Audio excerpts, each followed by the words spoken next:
What's up, SNA fans? This is Super Ninja Austin back here with another video, and this is the wrestling news daily videos. Let's say where I'm gonna be talking about the wildest wrestling news SNA fans need to know from the ringside news. Yeah, yes, sir, Birdie. You got PJ Mask and then Mickey right here. But yeah, I'm going to be talking about the wildest wrestling news stories and rumors that you SNA fans need to know from the wrestling news article. Well, without further ado, let's start off with some Triple H news announces WWE Women's Wrestling Legend for 2024 WWE Hall of Fame class.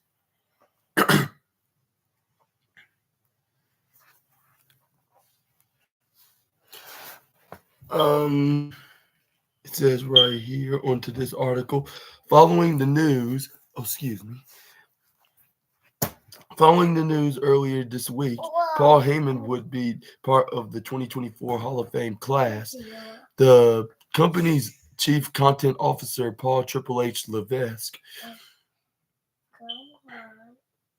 has now announced the second performer set to be recognized. Former All Japan women's pro wrestling star Bull Nakano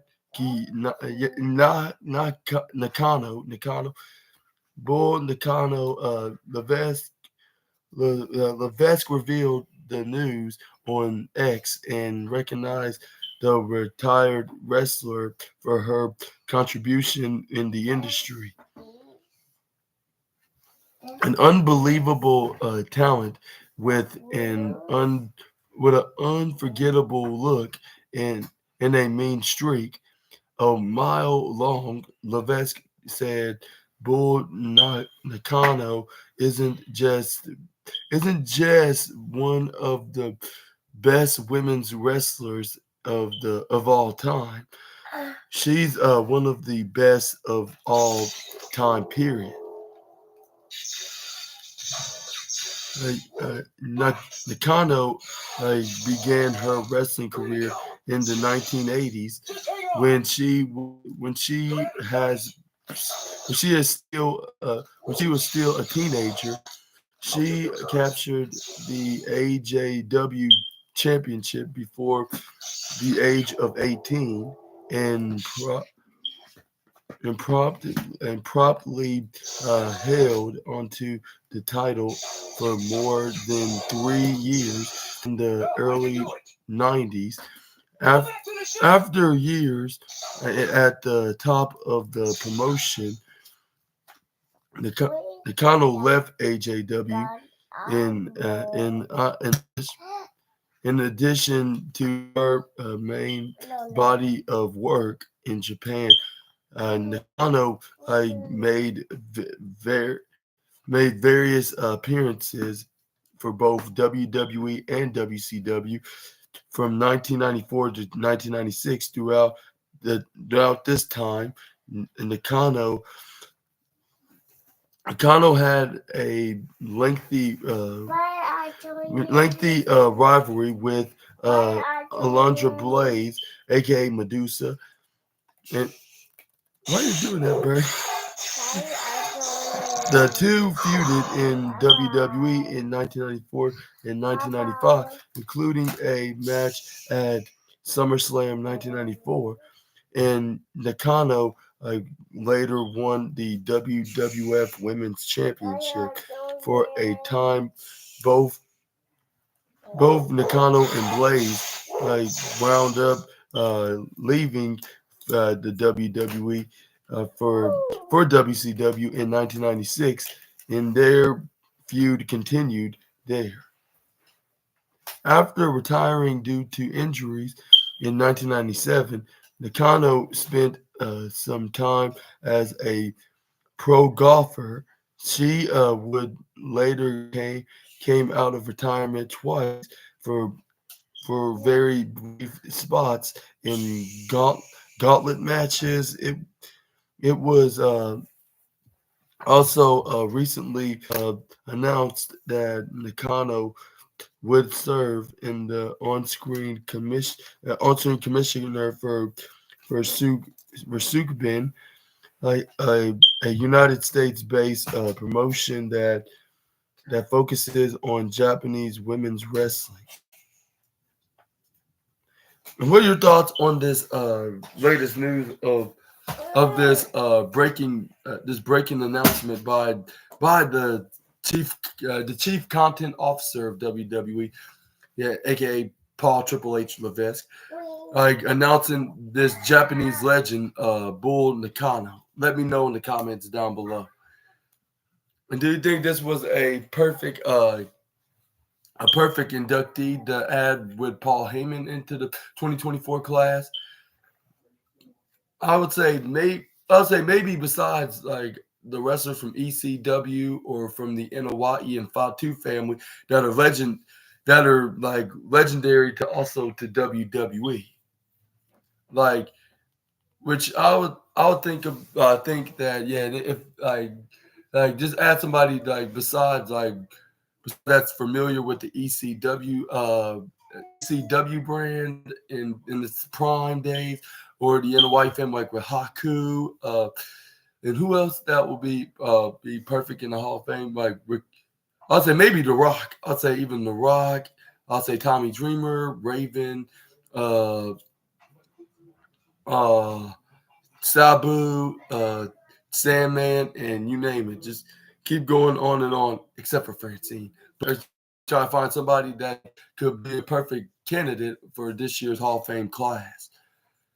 Like whether if it's like a Japanese legend, whether if it's a Mexican legend, whether if it's an American legend, like from the '90s, or even somebody that's like from ECW that came into WWE when they bought them out, or even like from their version of ECW, and even in Hawaii and Fatu family, like from the likes of what's his name, uh, Haku, The Rock, and even Cody Rhodes' brother, like that. They because like on the fact that they're gonna main event another WrestleMania, and they're gonna probably trying to have promote like try to promote them and advertise them more and more, especially with like especially if they like induct like Goldust and even Haku and The Rock or anybody that's of the sort of that deserves that Hall of Fame induction. But yeah, let me know in the comments below who's exactly going to be next and be the third inductee that's going to be announced by WWE.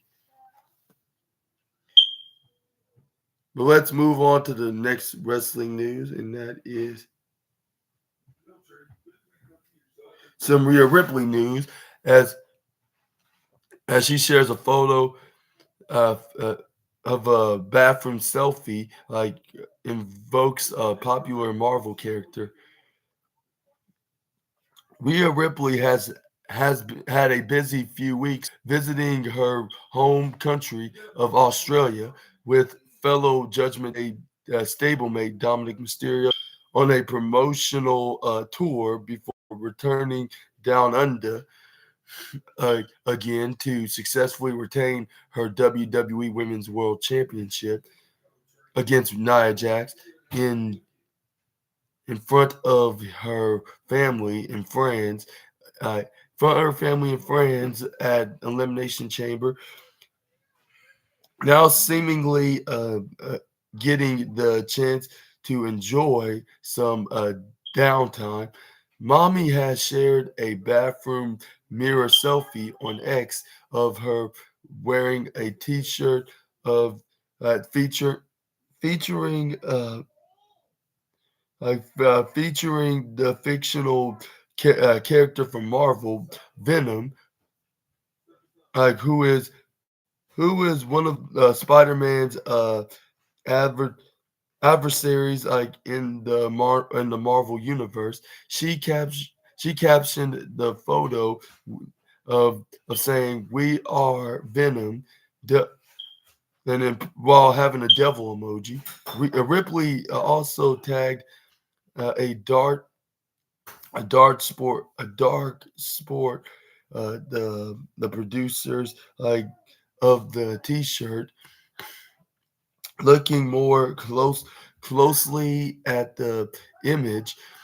Ripley Ripley has also added some of her own text on top of the hand washing sign. The Judgment Day members version of the notice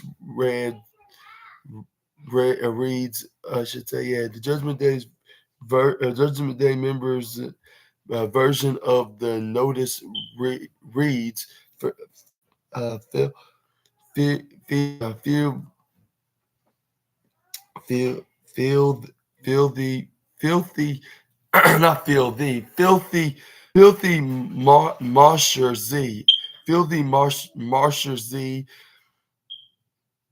It's recommended that you wash your hands for a minimum of 20 seconds before even getting close to mommy. And there's the tweet right here.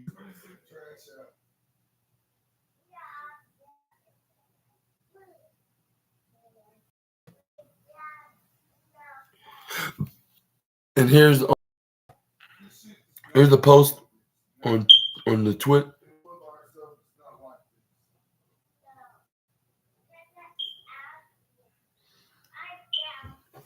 And that, yeah, there's a Twitter post. There's a post on a Twitter account, but it also says right here on this article, many fans have responded to Rhea's post, including one individual who would be happy to see the reigning defending women's world champion wear the Venom theme gear for WrestleMania 40. They wrote, okay, if Rhea comes out in a Venom inspired attire at WrestleMania, that would be very rad. Rhea is penciled in to defend the women's world belt against the 2024 Women's Elimination Chamber winner Becky Lynch at the night event next month. Meanwhile, the comicbook.com on X account also hype up the idea of Ripley donning donning Venom theme attire at some point in the future. The account posted Venom inspired gear with and said win with a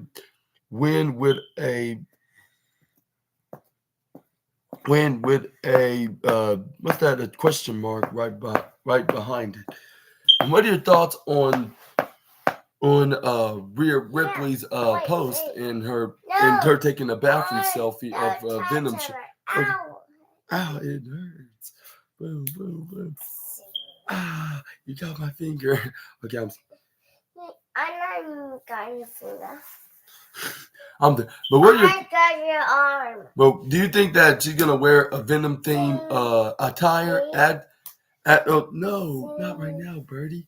Why are you stinging Uncle's wrist? But anyways, what are your thoughts on? Do you think Rhea Ripley will do a Venom inspired gear at WrestleMania 40 against Becky Lynch? Let me know in the comments down below. Some just might tell me that she will, and it might be WrestleMania. Maybe I'll give my prediction at WrestleMania because maybe she's considering the have an inspired gear like that at the show of shows. But yeah, just keep fingers crossed for those Spider-Man and Venom fans that she will indeed wear that, like at this year's Mania when she goes face to face with the man for her women's world championship. But let's move on to some Tony Khan news now, as reportedly suspended wrestler for for in-ring incident. Look at me. Last month during the, no, it might mess it up. No. No. What my sword? Play with your other sword. Fine. Yeah, a sword. Okay. Mm, Last month during a match Fine. taped for AEW Rampage. No. Fine. What did Uncle Super Ninja Austin say? Mm, You cannot be doing that. You're gonna mess up. No.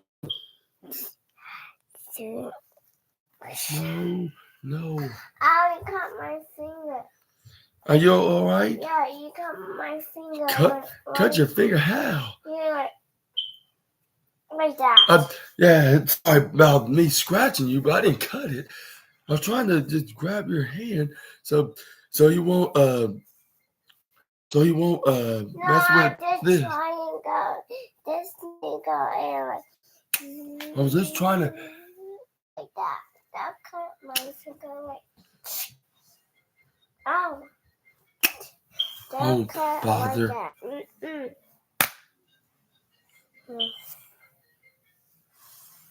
They said last month, like that, on a taping for AEW Rampage, Jeff Hardy reportedly suffered a concussion. However, despite AEW having concussion protocols in place, the match continued with Sammy Guevara landing his finisher on Hardy to end the bout.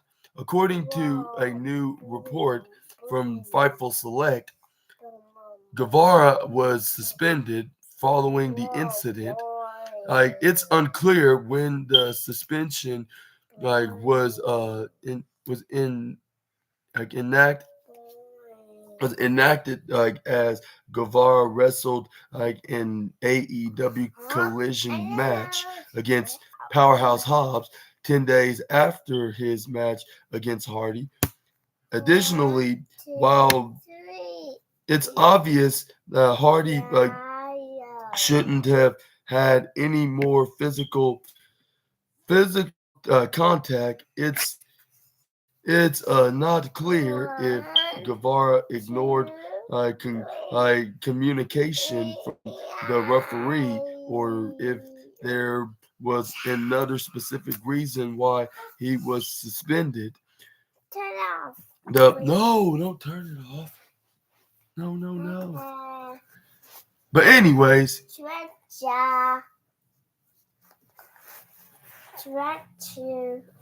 the report states that Sammy Guevara is currently serving the suspension, and it's not publicly known how long he'll be kept out of the ring. This isn't the Young Star's first AEW suspension, because Sammy Guevara has previously had physical confrontation backstage with fellow wrestlers Andrade El Idolo and Eddie Kingston. The latter, which also resulted in a suspension. Kingston and Guevara later made amends, while El Idolo eventually wound up a return to WWE. Guevara recently returned from an injury of his own, which kept the former TNT champion out of action for several months. At the end of the year, since returning, he'd been involved in the storyline, pitting himself and on-screen mentor Chris Jericho against the Don Callis family. Through that saga has since come to a conclusion. Guevara's most recent on-screen appearance was on the February 24th episode of Collision. That featured his match against Powerhouse Hobbs. And what are your thoughts on Sammy Guevara's suspension? And do you think that he deserves to be suspended? And is this, but most importantly, do you think this is really a suspension, or do you think it is all part of an elaborate work? Which most of y'all would say, if it was, then they would have, they would somehow announce it and make it into a storyline on TV, which they didn't. Which that's true. So I'll say maybe this is a real one. I'll say, do you think he purposely concussed and ignored the referee's request during the match against Jeff Hardy? Like, or do you think it was just a freak accident and maybe Tony Khan's overreacting? Let me know in the comments down below. Which I'm hoping for the best for both of them, whatever the situation is, and hopefully Sammy Guevara gets better in the ring and wears people skills in the foreseeable future. What? What, Birdie? What's like? No. He's trying to say please, but please he try to go to jail. Are you trying to go to jail for? You go to jail. Why? Anyways, let me know in the comments down below. Do you think Sammy Guevara purposely and unprofessionally unprofessionally injured Jeff Hardy, and that's why he's getting suspended? Or do you think Tony Khan was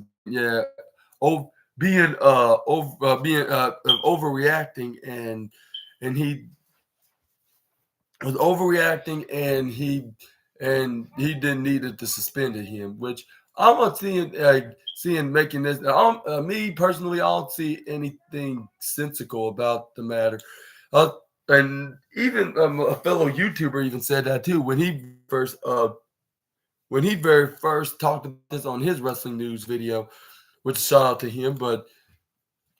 But yeah, let me know in the comments down below, and let's hope he gets better at the ring so he won't be blamed of injuring somebody and in the foreseeable future, and then let's hope his people skills are getting more and more better, which it seems likely that's the case. And it seems like he's probably this is gonna be a blessing in disguise because he can spend more time with his wife and his daughter, Luna, and Ty Mello. But yeah, let's move on to the next wrestling news. We got some backstage updates on reports, changes, upcoming AEW Dynamite. It says right here onto this wrestling news article on Ringside News. It's not Ringside News. That's tomorrow. Wrestling Inc. But anyways, AEW Dynamite will. It says AEW Dynamite will reportedly see multiple changes for moving forward after the company's Revolution pay-per-view, according to Fightful Select. AEW's flagship show is getting in over new logos for the new show for the show where revealed by okay, I'm getting it. 1 minute. 1 minute. Come on, Birdie.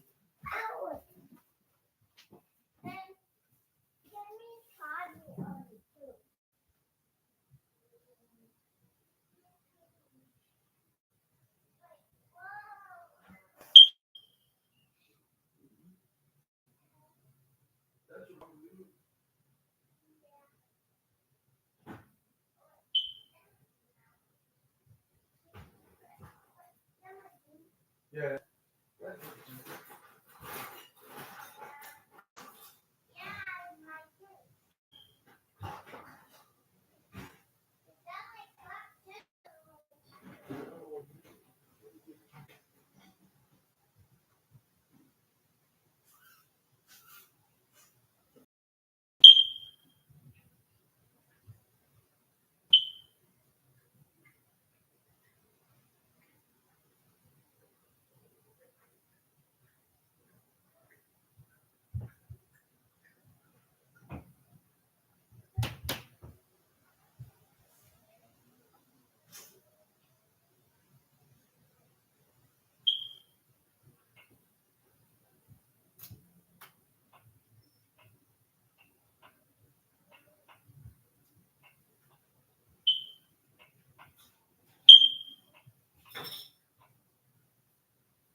Ah! That hurt. Wait, that not hurt.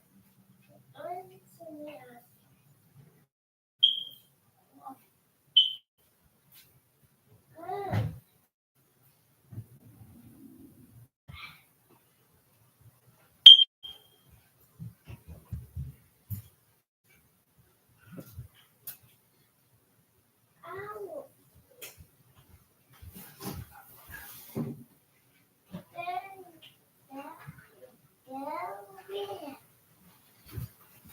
I like to make party.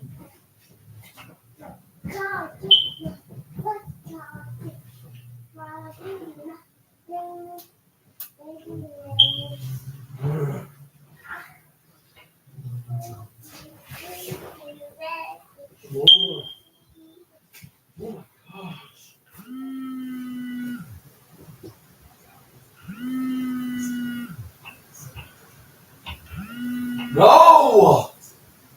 No! Then I can get any better. Why are you not looking down to my arm? Ah!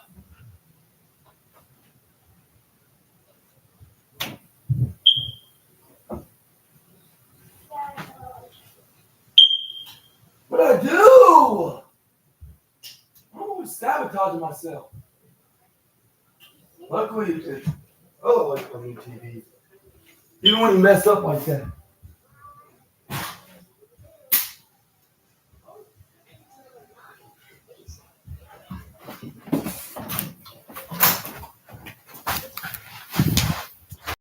Here with the wrestling news video. Okay, new logos on the show were revealed by the outlet last week. A new color, a newcomer scheme for the show made the rounds on social media on Tuesday, but Fightful confirmed that not to be legitimate, and AEW posted the new look in the company's own social media account. AEW tunnels are also expected to make a comeback when it comes to Dynamites. When it comes to Dynamite's set according to Andrew Zarian of the Matman podcast. It was not confirmed. It confirmed it if the original tunnels were heading back to the show, as Fightful that confirmed those specific tunnels were being used at Epcot, Epcot in Walt Disney World.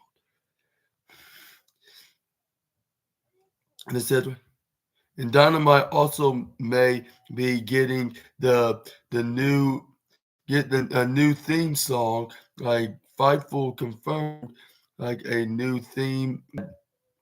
AEW music not producers, a singular. My apologies. Producer Mikey Rukus produced a rock-based song. AEW administration coordinator Will Washington took to X, formerly known as Twitter, last night, posting the original opening to the opening to Dynamite alongside a saluting emoji. And I quoted the post and said, "A hell of a run." It was alongside salute, his own salute emoji.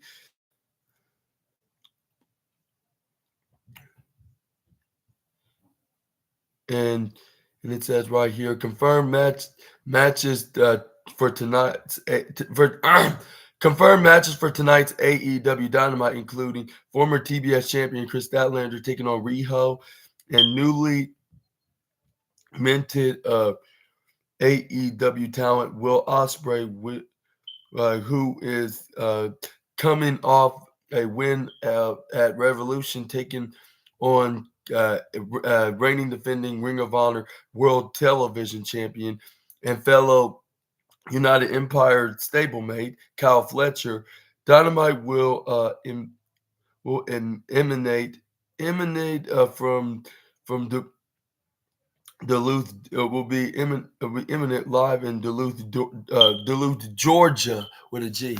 My apology, but what are your thoughts on AEW Dynamite tonight with the new colors, the new?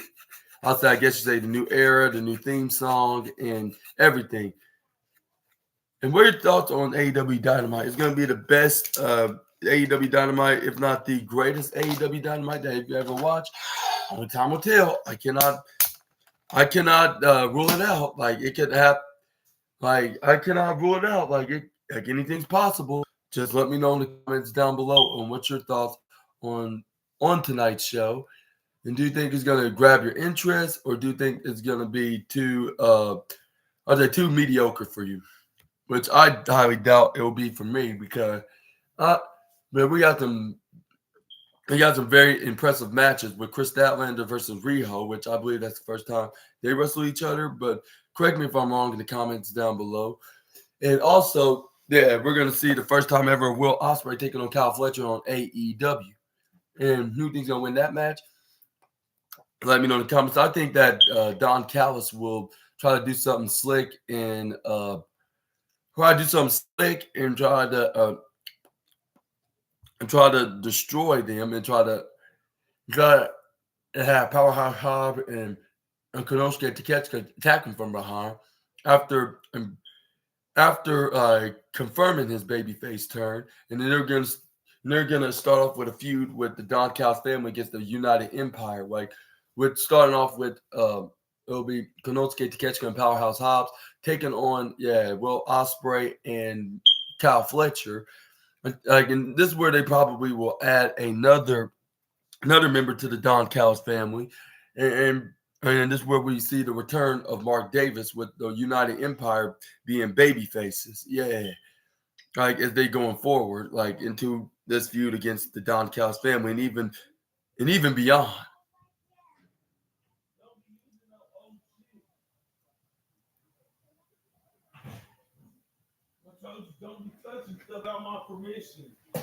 And let me know in the comments about below. And let's see.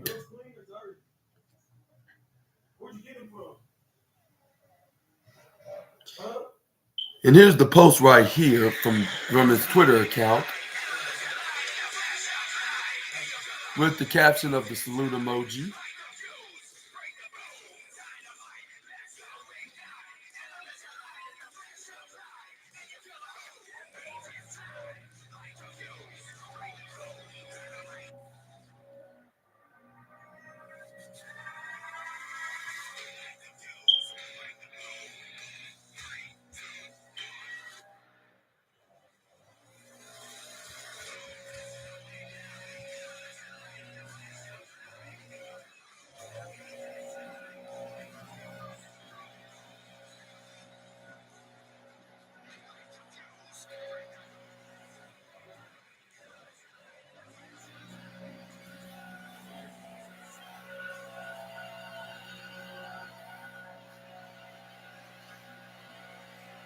What's your thoughts on that on Twitter/X?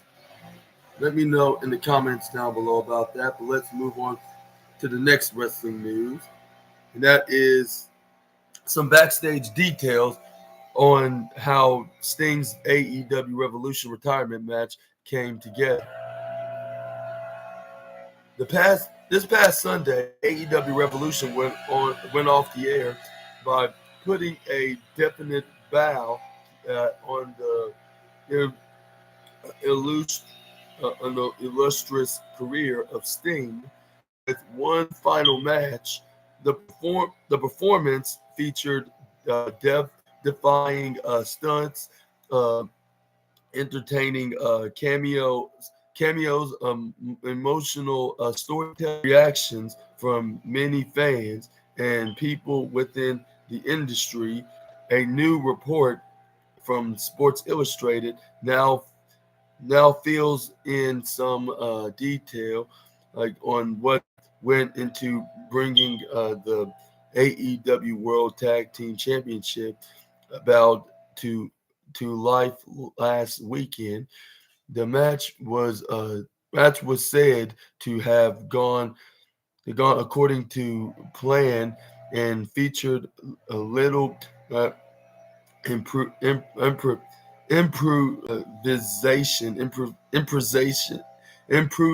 improvisation that includes Darby Allin's dive that include Darby Allin's dive from the top of the ladder down into a pane down into a pane of glass, which was a spot that Allen reportedly pushed for. But like there was said to have been a backup plan in case they couldn't go through with the glass stunt. And, but it was not needed. Extra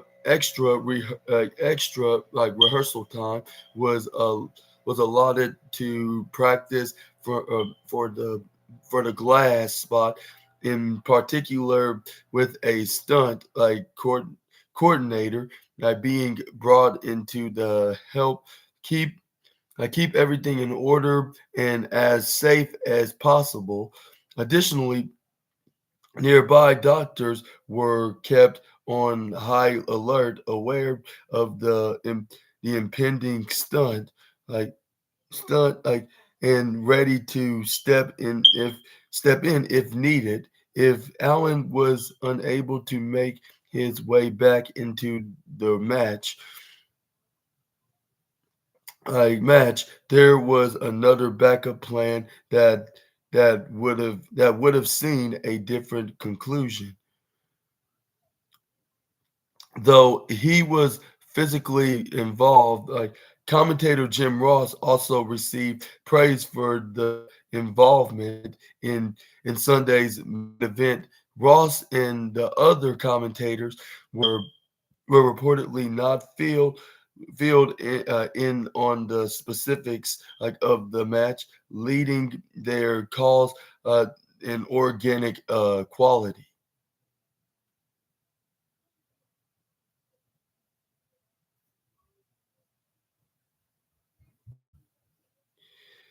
Sting and Darby Allin were victorious on Sunday, and it seems as though nearly everyone involved was in favor to that finish, except for initially Sting himself. The icon was said to have pushed for the Young Bucks to get the victory, but AEW CEO Tony Khan and others were at was admit that Sting go out on top. What are your thoughts on to that? And do you think that the Young Bucks should have won that match and became the AEW World Tag Team Champions, or do you think it was best for Sting to retain with Darby Allin with those tag titles? And do you think Tony Khan did the right thing onto that decision? Let me know in the comments down below. And and what's your thoughts on and also excuse me, but anyways, what's your thoughts on what else that I was supposed to say about this news story? Next up, what are your thoughts on Darby Allin's his health right now after taking a big, brutal, and very brutal and vicious glass shot by getting thrown right into that that pane of glass that was hanging right off the chairs, like hanging right off the chairs, and he landed right through it, like if it was a block of ice. or a plate of ice, I should say, like a huge plate of ice, like just crashed right through it, and then he was left in a very scarred and bloody mess. But hopefully he soonly recovers more from that spot, and and also uh, and also uh, it seems like he recovered. He was okay after taking that spot because he got back up, helped uh, finish off the match with Sting beating the Young Bucks by throwing Nicholas Jackson right into the table, hit the coffin drop right to Matthew Jackson, I believe, and then Sting hits the Scorpion Deathlock to get the win, and they retained their tag team championships and vacating it soon after the pay-per-view went off the air. And you think and what are your thoughts on Darby Allen? And what's your thoughts on Darby Allen? Like, what if he didn't got back up and he wasn't okay and he got injured? Do you think that Tony Khan would have changed plans and gave Young Bucks the W? Like because of the matter, let me know in the comments down below. But but it seems like Tony Khan was all in for a Sting win to remain undefeated, even in retirement. Like before he hangs up boots for good. Like, and it seems like he's gonna be some kind of a coach. Like, and on the media scrum, Sting also talked about him. He wanted to be like either a coach, trainer, or even a coach or trainer, or even like a backstage producer role in AEW. But he don't not want to be an agent or a manager, like an on-screen manager or an on-screen agent or any of that matter, because it just doesn't fit his bill. But yeah, let me know what your thoughts in the comments. What's Sting's future on his in his retirement run in AEW? But let's move on to the next wrestling news. We got Eric Bischoff news.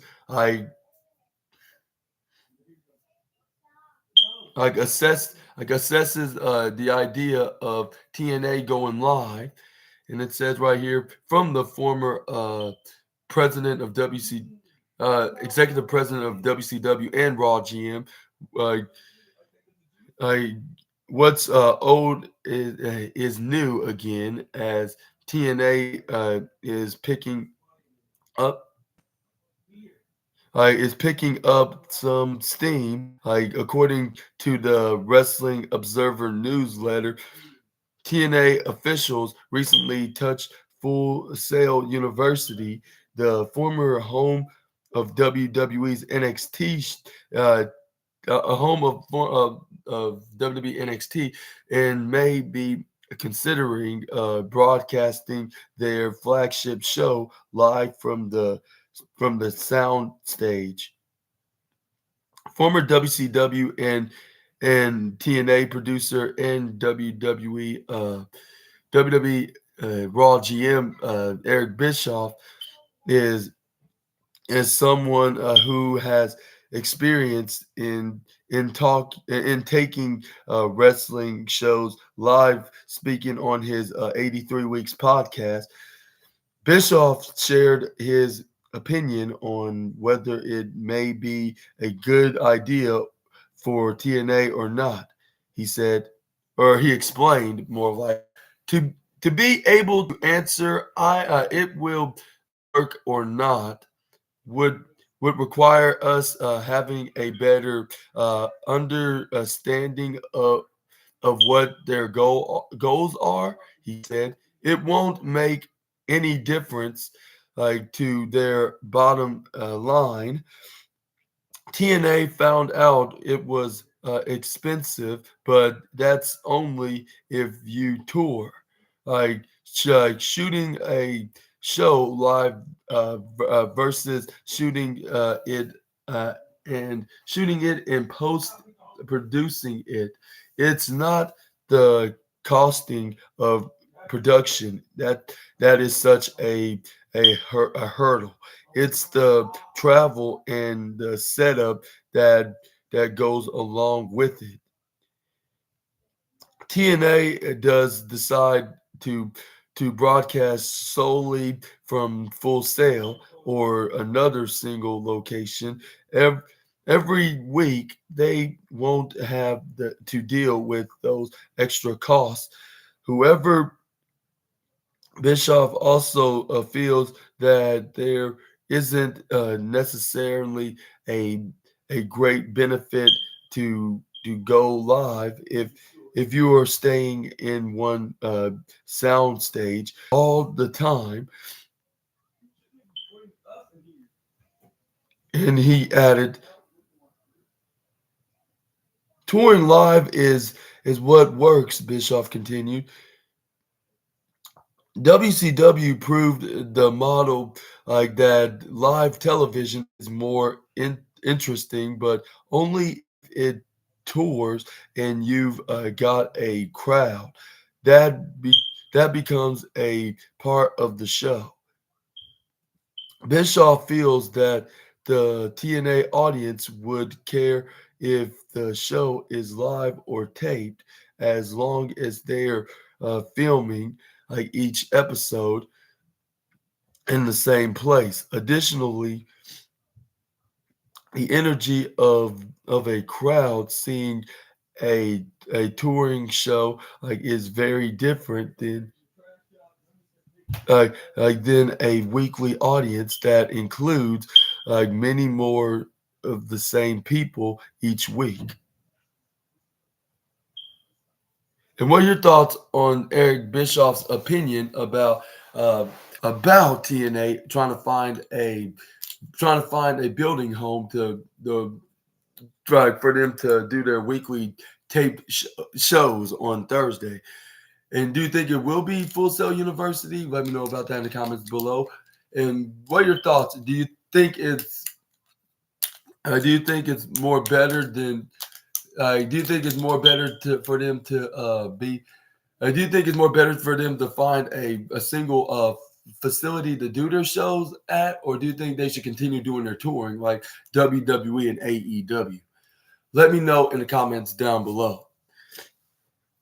But I would say maybe Eric Bischoff could be right on one thing. Like they're not paying for production. They're not worrying about have to pay too much on production when they're doing their weekly TV shows, weekly TV shows on one building, and they're like and they don't have to tour. Like they don't have to worry about paying much on that. Like if they're not touring there, like they're just making that as their home place as they do their weekly shows at. And and and even or whether or not if they go to Full Sail or another facility to do their TNA Thursday night shows at, then or their Thursday night TNA shows at. Let me rephrase that. I wish them for the best, and hopefully they succeed at it, and they continue to bring more profit and ratings into this decision that Anthem Sports is making for the Nashville-based company. But let's move on to the next wrestling news and talk about some Dijak news now as he shares an emotional message after insane moonsault on WWE NXT. And and during his match against Joe Gacy this week in a culminated uh, uh, in a culminating asylum match and on this past NXT's edition. I mean, this past Tuesday Roadblock edition of NXT, uh, which uh, which after going back and forth with weapons including fire extinguishers, kendo sticks, doors, and even tables, Dijak em- emerged victorious over the former Schism leader during the match. the former T-Bar hit a fantastic moonsault off the top of the cage, connecting with Gacy lying on the mat below.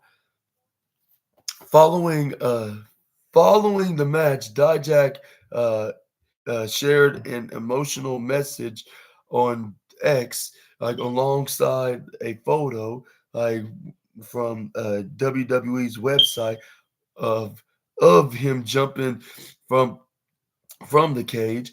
In the post, like Dijak thanked Shawn Michaels and Paul Triple H Levesque, like, and said he doesn't take a second of his NXT run for granted.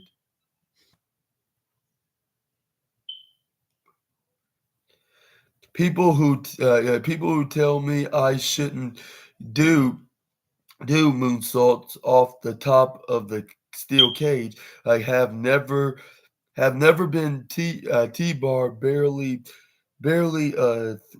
threading water, like on main event, and tearfully staring at my phone, waiting to be fired. Dijak wrote, and here's the post right here on X that he posted on his account, or more likely tweeted on his account. But what's your thoughts on to that spot, which I said at the last minute when I was recapping NXT? I apologize about that. But yeah, make sure to check that out. But yeah, he did that big moonsault, which fans were chanting out "Holy Sugar Honey Iced Tea" and not the sweet refreshing kind. But you get the point. Anyways, he hit that moonsault, and I was thinking to myself, like, and I apologize for not explaining what was my thoughts on about when I saw where my thoughts was at when Dijak did this maneuver, and I was thinking to myself, like, wow, like this is the first time I actually see Dijak hitting this move before. Like, as a matter of fact, like this is the first time I saw someone his size hitting the moonsault in general before, like in WWE at least. Like, with him being this tall, like, even though he's athletic and he's skinny, like, but he's tall. He's damn near 7 foot tall. Like, and he just hit a moonsault like if he was 5'7". What was your reaction onto this very highlighted spot of last night's NXT? Which I forgot to say that this was the highlight of the night on the SNA podcast. But I'm gonna say it right here, right now, and I'm gonna officially put it onto that list on the courtesy to the SNA podcast, even though it's on the wrestling news video rather than the NXT review.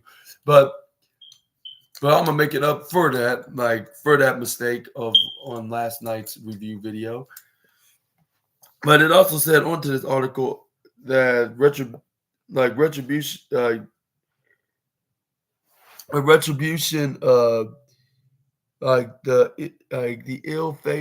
ill-fated stable of stars, like in Mask. Dijak was a of part of on the main roster, like disbanded like in 2021. Dijak continued to team with fellow Retribution member Mace until he was drafted to WWE SmackDown before ultimately returning to NXT in November of 2022.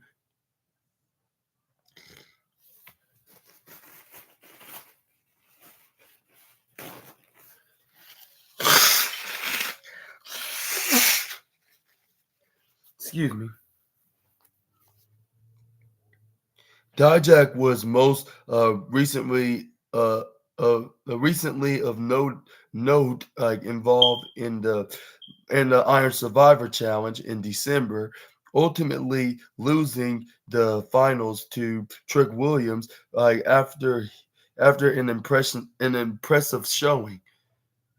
But yeah, let me know in the comments down below on what's next for the former T-Bar, as he is likely finished as he's finished his feud with the schism leader, the former schism leader at on NXT, and it seems like he's going to be in another feud, but this time is going to be against the former NXT UK Tag Team Champion Josh Briggs. And do you think it's going to be at Stand and Deliver, just to give Dijak something to do and help promote Josh Briggs as a single star? Let me know in the comments down below. Or do you think it's going to be on next week's NXT or the week after? Just give me your speculation in the comments down below. Let's move on to the next wrestling news. And we got videos from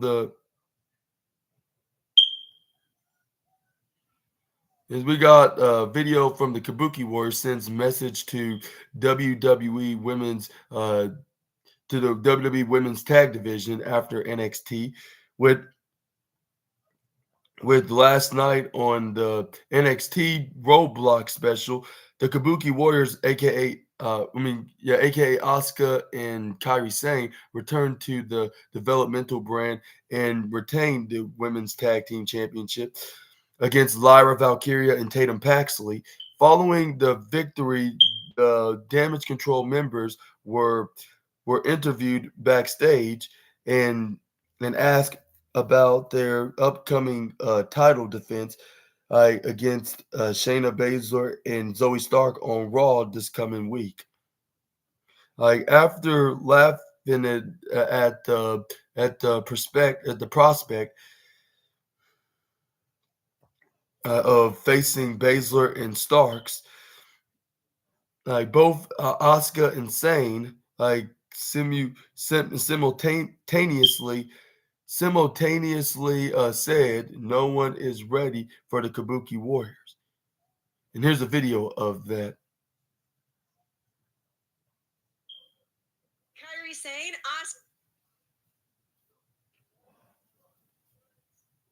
Okay, it's coming up, but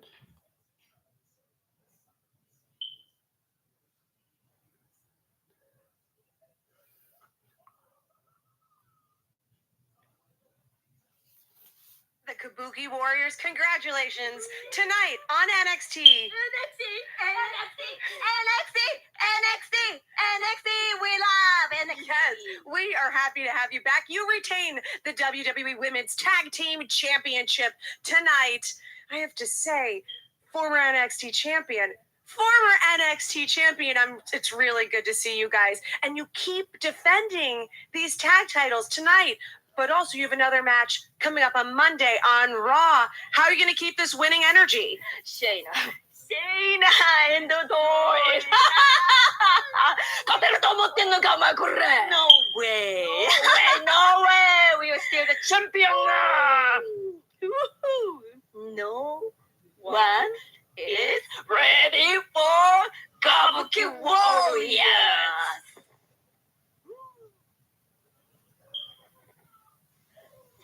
Good luck on Monday. And what are your thoughts on that very confidential message to Baszler Starks? As they're going head to head with them, redefending their tag team titles. I don't say back to back because there's SmackDown this Friday, and it seems like they're not going to be defending their tag titles there. So I would say, more likely 6 days after defending the championships on NXT, more likely. Right after they defend it. And do you think they're going to walk out as the WWE Women's Tag Team Champion, or do you think Shayna Baszler and Zoe Stark are going to find a way to defeat them and become the new Tag Team Champions? Let me know in the comments down below. Only time will tell, who's going to be holding the gold after the March 12th episode of Monday Night Raw. No, March 11th. No, it's March 11th. Yeah, that's right. Because it was just the 4th, so just count it to 7 days. Yep, March 11th. Yeah. Only time will tell. Who's going to walk out of there is the double white golden the double white straps and double golden plates. Right after the March 11th edition of Monday Night Raw, but maybe just for a safe bet of predictions, I would say the Kabuki Warriors, even though maybe this can end in a no contest just to build up to WrestleMania. And even though this is a very an odd prediction that I would say the Kabuki Warriors could retain at WrestleMania because Asuka really needs a win, but like a win because she's been on a losing streak for the past few years of being at the biggest showcase event, like facing the likes of Charlotte Flair and Alexa Bliss and Nikki Cross and Bianca Belair and etc. Like she's been losing her WrestleMania matches, and it seems like if she doesn't get a win at WrestleMania, this it looks like she's gonna be a defeatable force in the WWE's main roster. Like, and this is from a wrestler that was undefeated on NXT and still accurately is undefeated in NXT, like by proving that she still cannot be beaten at the black and yellow brand, no matter what era it's in.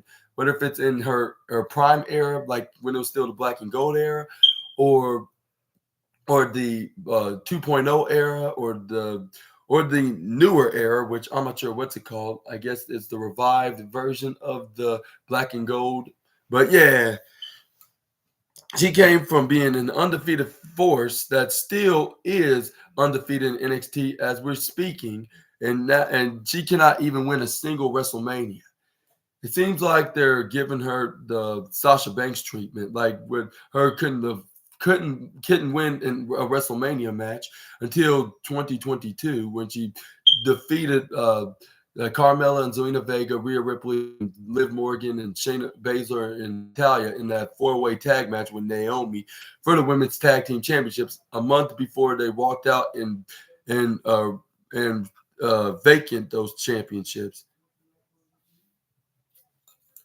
Let's hope that could be the similar. Let's hope it could be similar to Asuka that she finally wins a WrestleMania match, and but except this time she'll be sticking around for WWE in many more years to come. But without any more delays, let's continue and move on to the next wrestling news with Bully Ray reacts to news of Paul Heyman's 2024 WWE Hall of Fame selection. Earlier this week, WWE announced the first Hall of Fame inductee for the 2024 class. Former ECW owner and longtime on-screen manager Paul Heyman, having played a role in the wrestling industry since a very young age, and considering Philadelphia's close association with ECW, Heyman makes sense as an inductee this year. Speaking on the Busted Open Radio, former ECW star Bully Ray shared some of his thoughts on his old boss's induction. He said, "Congratulations to Paul, extremely deserving. No, no, well deserving nomination. Forget about ECW for a second. Let's take ECW out of the act of the equation because we all know with what Paul was about to accomplish with ECW. Let's just talk about Paul's body of work as a performer. That also puts him in the Hall of Fame." Bully then went over some of Heyman's on-screen accolades, like dating back to his managing with the Samoan SWAT team in the 1980s. Managing Mark Calloway before he adopted the Undertaker persona. His work as the manager of the Dangerous Alliance in WCW. Heyman's feud against uh, Medusa, and feud against Medusa, and much more. Additionally, the Busted Open radio host, co-host, I should say, Busted Open radio co-host, cited Heyman's more recent WWE work, specifically his service as the manager for CM Punk, Brock Lesnar, and Roman Reigns. Bully shared his opinion that Heyman is one of the best managers in the history of the business. And he added, imagine if Paul was inducted into the Hall of Fame via live remote like from the ECW arena. But Bully continued, I think that piece of nostalgia, uh, nostalgia, people would have eaten it up. They would have loved, but I do know that Paul likes a distance himself from ECW, not because he's not proud of what he did there, but that's very much in the past. And what are your thoughts on Bully Ray's reaction of Paul Heyman's being inducted to the 2024 Hall of Fame class? And would you do you agree that it could have been given more exciting if he did it in the same building that they used to air the original ECW shows at, or do you think it's best to do it at the what's the stadiums called that they're going to be hosting WrestleMania this year at where the Philadelphia Eagles play their football games at home. Let me know in the comments below about that, especially you Philly fans, of telling me in the comments. But and yeah, even though Paul Heyman don't want to really talk about his time in ECW. But do you think that it should be someone like that's from ECW, like Bully Ray or Tommy Dreamer, or even, I don't know, perhaps Sabu, even like inducting him into the Hall of Fame? Or do you think it should be someone like Roman Reigns or CM Punk, someone that's either that used to manage them or that's currently managed them, which that fits the bill for both Punk or Reigns? But let me know in the comments down below on who should it be. Like, if when that day comes, after SmackDown has gone to a close and they're getting ready to air the Hall of Fame show on their Peacock, on not their Peacock, I mean on the Peacock streaming service exclusively, or wherever other countries y'all get on other countries' perspectives, wherever you get your streaming platforms from. But anyways, we're gonna move on to the next wrestling news, and let's hope this will be the best night of Paul Heyman's wrestling career as an on-screen manager and a wrestling promoter and a personality of some sort, I guess you can say. But let's move on to the next wrestling news. We got some Raw ratings news now, as a report of March 4th edition of Monday Night Raw in San Antonio, Texas. The road to WrestleMania continued this past Monday as Raw was emanated live from the Frostbank Center in San Antonio, Texas. According to the latest television ratings data shared by WrestleNomics, the week's show drew 100 and 100 and not 100 1,649,000 viewers overall. That number was down 5% compared to last week's broadcast. Meanwhile, Monday's episode recorded a 0.54 in the all important 18 to 49 demographic, and much like the total viewership, that figure was 5% lower compared to last week, despite the slight decreases. Raw came in at number one for cable shows like in the 18 to 49 demo. Looking at the quarter hour break down the 8:15 p.m. to the 8:30 p.m. Block was the most watched portion of the show in terms of overall viewership.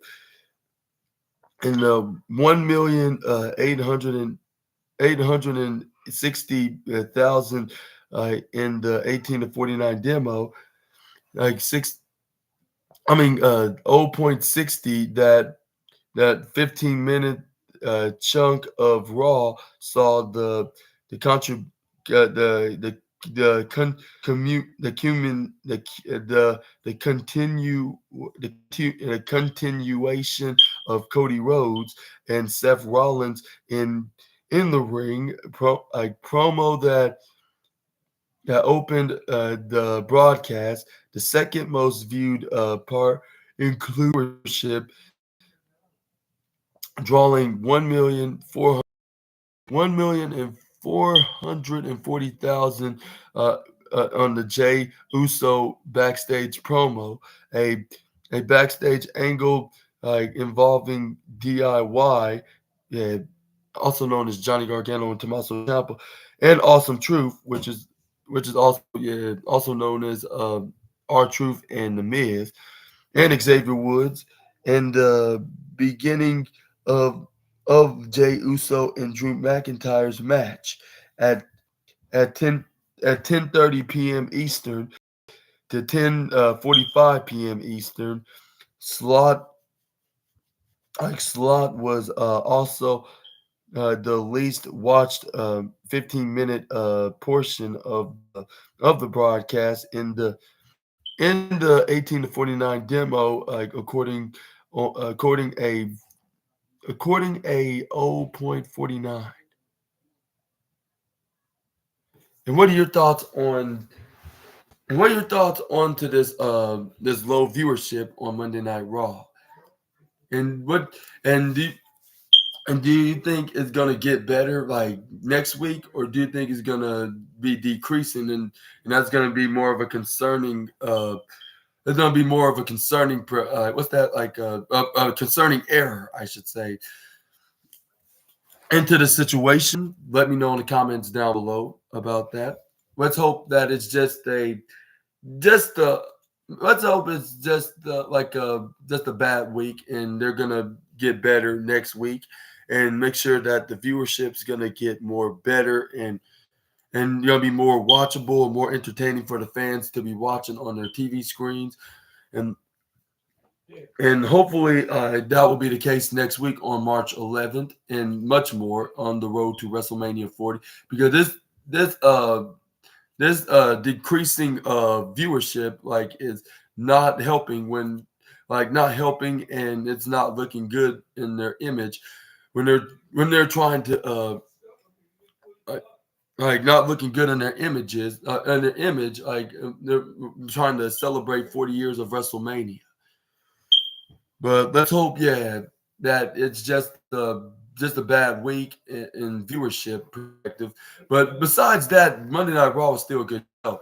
I even gave it like 4.5 out of 5 stars, because it continued to keep getting better and better. Like when it comes to matches and segments and storylines, I just don't understand why some of the fans did not find it interesting on tonight's Raw. Like I could see a little decrease, like because it wasn't a perfect show, but still it was a very great. It was still like it still had some very great matches and even segments and seeing what's gonna happen next like on what's gonna happen next, like in the next week's Raw, like when on the road to WrestleMania, and who else is gonna be in matches on the card of the 2 night shows of the show of shows. But let me know in the comments down below, like on what, uh, like if you think that that at like let me know in the comments down below if you think that WWE is gonna bounce back from the setback of these declining viewers, like down to like almost 400,000 views. But yeah, let's hope that it gets better, and let's hope that WrestleMania just gets more greater. Like when it comes this weekend, and everybody and every wrestling fan that will be watching the biggest showcase event of the year, and the biggest showcase event of the century, perhaps, because this is their 40th year of the show of shows. So let's hope it will be a successful Mania, like more successful than last year's and the many other years before. Many more other years before this showcase of the Immortals event. But let's move on to the next wrestling news. But this is where we got some Becky Lynch news, as she recalls trying to convince herself she didn't need wrestling. Though she's now undoubtedly or undeniably, I mean, to say or rephrase that, one of the biggest names in professional wrestling.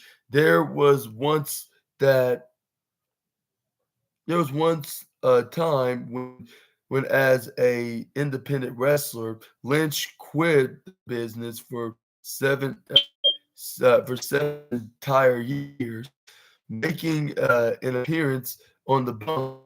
Like the all women champion discussed that period of her life and what caused her to walk away walk away from the business in the first time around. She said, "I left wrestling when I was just 19 years old. I had already main evented in Korakuen Korakuen Hall in Japan, and wrestle all over Europe and Japan and Canada.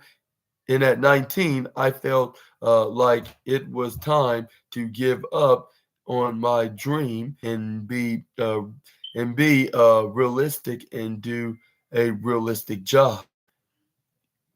Lynch explained that during that time, women weren't given the platform to wrestle on big stage. On a big stage, I should say. I forgot to put the A into the paragraph of this writing article of Becky Lynch's of Beck of Becky Lynch's interview on the bump. But anyways, the way she wanted to do it, many people claimed there would never be an appetite like for women's wrestling to be taken more seriously, but Lynch pointed out that they were wrong. And she added, "In those 7 years, you just see how much I would constantly be trying to convince myself that I was okay without it, that it was fine, but would just was always always come back. Lynch continued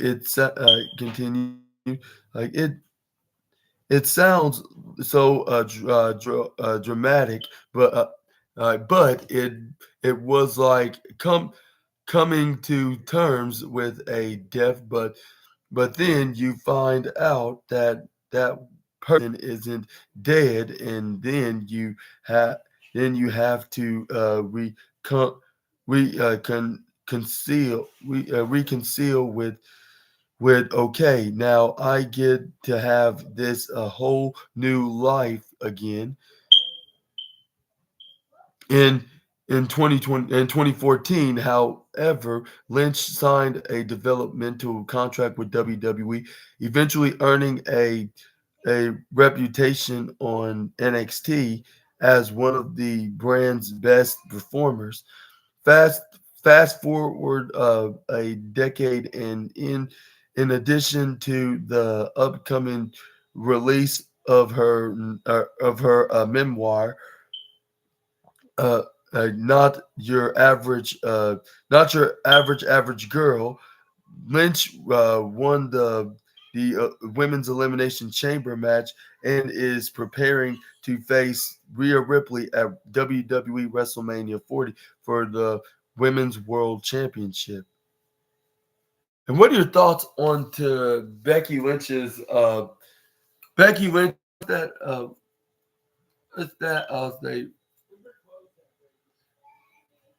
say I'll say more like a confession. So yeah, like what are your thoughts on Becky Lynch's confession of she nearly completely quit wrestling, but she only quit the business for like 7 years because she thought she couldn't get anything else done. Like she traveled over to Canada and I believe Britain and even Japan itself. Like and even main evented some of their wrestling shows at the age of 19 years old. And and she came back in her mid 20s at 26 years old. And I believe that's when she signed a developmental contract on NXT. But before then, she got back in the independent scene. She finally got recognized by WWE. She got signed into a developmental deal a decade ago. She got called up to the main roster a year later.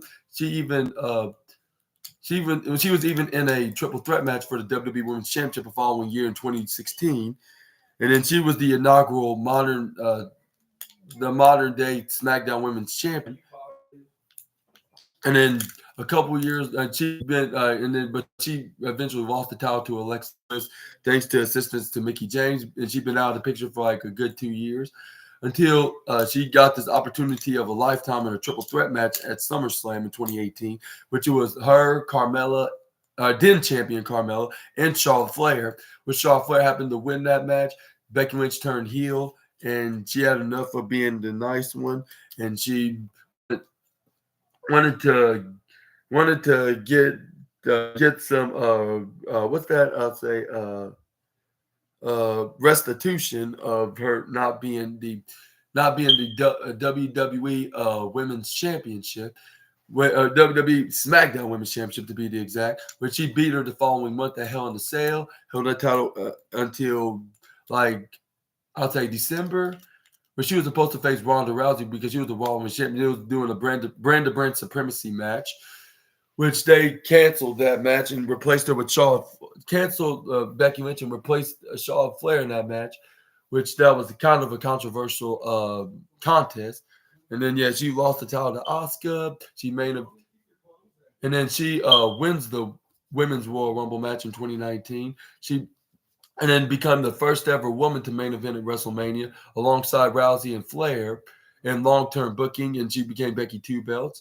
But she eventually lost the title back to Charlotte Flair on like the SmackDown Women's Champion back to Charlotte Flair, but she's hang on to the Raw Women's title until like the May of 2020, I believe, yeah, when she vacated and let Asuka be the new Raw Women's Champion after she won the Money in the Bank briefcase, and yeah, But yeah, let me know. And I mean, yeah, not let me know. And then she, because she had to vacate the title because she was pregnant with her and Rollins' child, which she gave birth to like at the beginning of 2021, I believe. Which her name is Rue, their daughter named Rue, and but she eventually came back to WWE back in 2021 in August of 2021 in August of that year, SummerSlam, defeating Bianca Belair in 26 seconds for the SmackDown Women's Championship, the title that she held for like 2 months until the draft, which she had to do a championship exchange to Charlotte Flair, with Charlotte Flair being the SmackDown Women's Championship, her being the Raw Women's Championship. And she successfully defended that title with the likes of Liv Morgan and even Doudrop, which now going back is Piper Niven now. Going back, or at the time she was Doudrop, but until losing the title to Bianca Belair at WrestleMania 38 that year, and then she tried to fight Bianca Belair and win back that championship, but she always came up short. Even the last time at SummerSlam, until she turned back into a babyface, tried nearly joined forces against Damage Control, but they wrote her off because she suffered an injury during her match against Bianca, and she eventually came back, like when she recovered from her injuries in November, to join Team Bianca against Team Damage Control at War Games, which they successfully defeated Bayley, and Becky Lynch continued her feud with Bayley and her crew, but and also and by first team, like with adding Alita in their team, which they defeated Dakota Kai and Io Sky for Women's Tag Team Championship, and then they eventually, and then while they won the championship, they had Trish Stratus even the odds by occupying Bayley, so she wouldn't be dishonestly distracting the referee. And given the unfair advantage to Damage Control. But yeah, luckily Trish Stratus was there, and then we got there to even the odds. Becky Lynch win the women's tag, and even brought them to WrestleMania. The team with when she teamed with not only Lita but also Trish Stratus in a 6-woman tag dream match against Damage Control, which they successfully defeated Bayley and her crew. At the time, of course, and then Becky Lynch eventually dropped the titles to Liv Morgan and Raquel Rodriguez. Like when they lost the titles with Trish Stratus because someone attacked Lita, which it was Trish Stratus, and she turned heel onto Becky Lynch, which it had to be a trilogy of matches, which we finally see Becky Lynch put the feud to bed by beating her in that. Her feud in the bed when she defeated her in Payback in the steel cage match, which that's the last time we've seen Trish Stratus back in the ring. But we saw Becky Lynch also winning the NXT Women's Championship from Tiffany Stratton, held that title for like about a month or two until losing it to Lyra Valkyria at Night One's Halloween Havoc on October 24th, 2023. And for now, like she's on her way to facing Rhea Ripley for the Women's World Championship. Like and all because she persevered and went back to the industry that she loved the most and that she trained for ever since she was a teenager and got into the business at her age in her teenage years, and all thanks to her persevering and giving that second shot, we wouldn't have seen her be Becky Two Belts. And we would have never seen her be the big time main eventer in WWE that she is to this day. Like if she didn't do that. Let me know what y'all's reactions to Becky Lynch's confession about nearly completely quitting her wrestling career, like in the comments down below. And are you glad that Becky Lynch did not quit wrestling? Let me know in the comments. I believe most of y'all would agree with me that we all are glad that she didn't completely quit wrestling, or else we wouldn't have seen seen her change the landscape in women's professional wrestling for the better. in a way, of course, like winning the women's Royal Rumble match event in WrestleMania, winning like multiple half a dozen women's championships. And it looks like she's about to win her over half a dozen championship against Rhea Ripley if she's successful at WrestleMania 40. But let me know if she will in the comments down below. Do you think Ripley's going to be too much for her and Ripley's going to retain? But something just tells me Becky Lynch is going to be the one. Like if not, who else there is except for Liv Morgan and Bianca Belair and maybe Tiffany Stratton, but that's about it. But I would say it's probably a safe bet to have Becky Lynch be the one to dethrone her, with her saying, "You beating everybody except for me." Stealing her phrase from NXT, what she told Shayna Baszler when she was the unbeatable NXT Women's Champion. But yeah, let me know in the comments all about that down below. And I'm glad Becky Lynch is continuing to achieve more gold, and even recently winning the Women's Elimination Chamber match in her first Elimination Chamber match that she's ever participated in.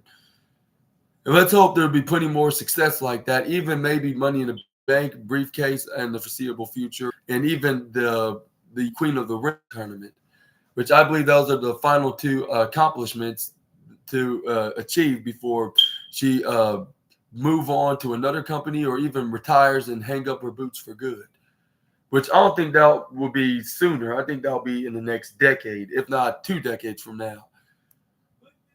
But let me know in the comments below, and when do you think that Becky Lynch is going to retire as well in the comments. But yeah, that was the end of that was the last wrestling news report on to the Wrestling Inc. article. And what are your thoughts, and which one was your favorite out of this list? Let me know in the comments down below. And also, if you like this video, please make sure to hit the big thumbs up button and subscribe. Click the bell notification icon bell so you can be the first one to be notified when I upload my latest videos. And let me know which one was your favorite out of this list. I would say my favorite was, I would say maybe we're gonna see. I'll say my favorite one got to be. I'll say the Sting news, like with. I'll say the Sting news about talking about like what went down on the on some of the insight of the match between him and the Young Bucks, which except for the part where Darby Allin getting thrown right into that pane of glass, like that did not sound very what's that called? That doesn't sound very comfortable, like if you ask me, to say the least. But I'm glad he's doing okay after that spot. But something just tells me that he's going to be taking some time off to fully recover and also get ready to climb Mount Everest, because I believe he's going to do that this spring. And let's hope he does it successfully. And I want to give him my biggest good luck to climb Mount Everest, and hopefully be successful and safe as well, the 2 S words, and come back with some momentum of possibly winning the AEW World Championship, which I think he could be a #1 contender as soon as he comes back. And I would say maybe the Dijak spot, like with him being a little emotional of him achieving this goal of hitting a moonsault in a wrestling match, especially on top of the sale, which we would have expected someone like Cody Rhodes could get away with something like that, but not Dijak. Like, you would expect him to be too tall, but it's like that old saying goes, size doesn't matter. It's that motivation and that credibility that counts. But yeah, but if you like this video, please make sure to hit the thumbs up button. Make sure to stay tuned for AEW Dynamite, where we're going to be having matches like Will Ospreay versus his fellow United Empire stablemate, Kyle Fletcher. And we got the former TBS champion Chris Statlander in a match against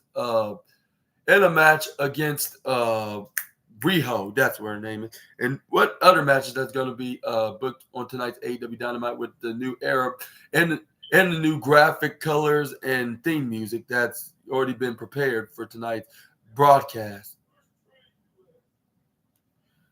But yeah. But yeah, and make sure to stay tuned for my review video when AEW Dynamite goes off the air. Hope you guys have a great rest of your. Hope you guys have a great rest. Have a great rest of your Wednesday afternoon, and I'll see you all in the next video with some more SNA content. Super Ninja Austin out. Thank you guys for watching. Bye bye, my friends and my SNA fans all around the world, and yeah, hopefully I'll see you guys again sooner rather than later.